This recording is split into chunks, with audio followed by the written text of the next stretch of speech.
First time I was talking about overpronation and I was talking about how to fix it from the foot. Now this time I'm going to show you how to do it from your hip. So what I was saying in the last one is that if your foot lands and your foot falls in because of the downward pressure that way.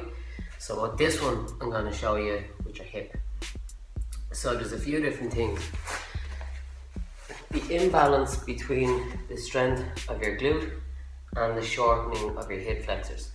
So what I mean by that is that if you're sitting down, if you're sitting down for most of the day and your hip flexors are shortened, so when you stand up, there's going to be too much of a weakness here and shortening here. So what your hip flexors do is bring your knee up, but they also make your feet turn inwards or your femur turn inwards. So that puts a propensity in for when you land, your foot lands, the hip flexor has two roles: rotate your leg in this way and bring your leg up. So if you land, your hip flexors are shortened, your leg goes in. So what you need to do is release the tension here, lengthen it, and then strengthen here. A Swiss ball and an exercise mat just to protect your knee. So what that looks like from the side is your knee close to the ball and then come up, your bum back into your heel, like so, and then stretch up. So it's lengthening all here. That way is the easier way to increase flexibility. This part's the harder way. So what you need to do, your knee as close to the wall as possible like this, bend your knee and then straighten up. It's going to reduce the amount of tension in your hip flexor. So that's the flexibility side of it done. The other part that I'm going to show you is using a band.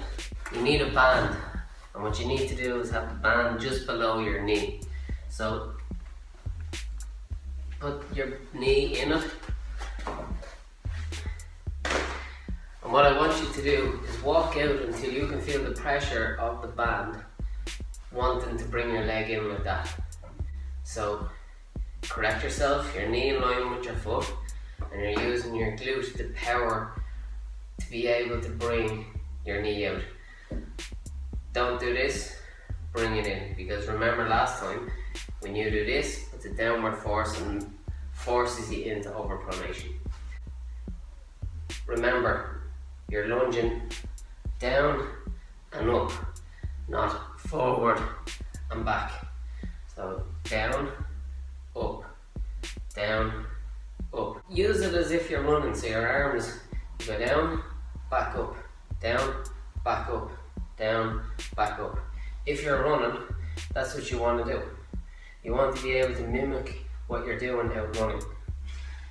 When that becomes too easy and you feel like you need a more of a challenge, use a kettlebell. So hold the kettlebell by your side, up, down, keeping everything in line.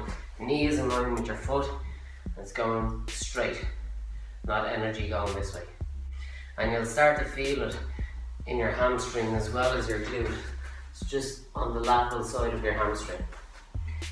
The next one is Jane Fonda's. So I call them Jane Fonda's, but you can use it like a lateral leg raise. So what you want to do is have your pelvis slightly coming forward. Rest your hand on the ground.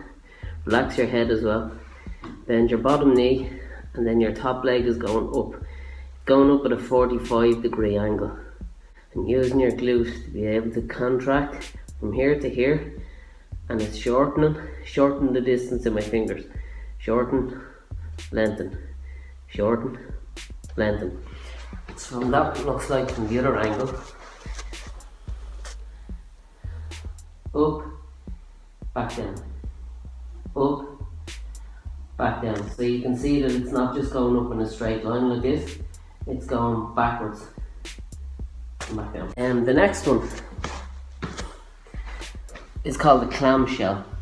So both legs together, Hips nice and even, and you're just opening the leg and back down again. Open up and back down. What I don't want you to do is when you open your knee and then you open the rest of your pelvis. So try not to do this. You're just moving your leg. 2 strengthening exercises and 1 flexibility. So with the flexibility, what you need to do is before a run, just go through the range of motion, do 10 reps and hold it for 1 second. That's all you need to do. The next one, after a run, you need to hold it for about 20 to 30 seconds. Keep on alternating, 20-30 seconds on one side, 20-30 seconds on the other. Do that maybe twice, 3 times, and do it after every time you exercise. Because think of the amount of times, the length of time that it's contracted in the one position all the time when you're sitting down. So you need to counterbalance that with the strength and flexibility. And that's pretty much it. So let me know how that goes, if you find it beneficial, and we'll go from there. Bye.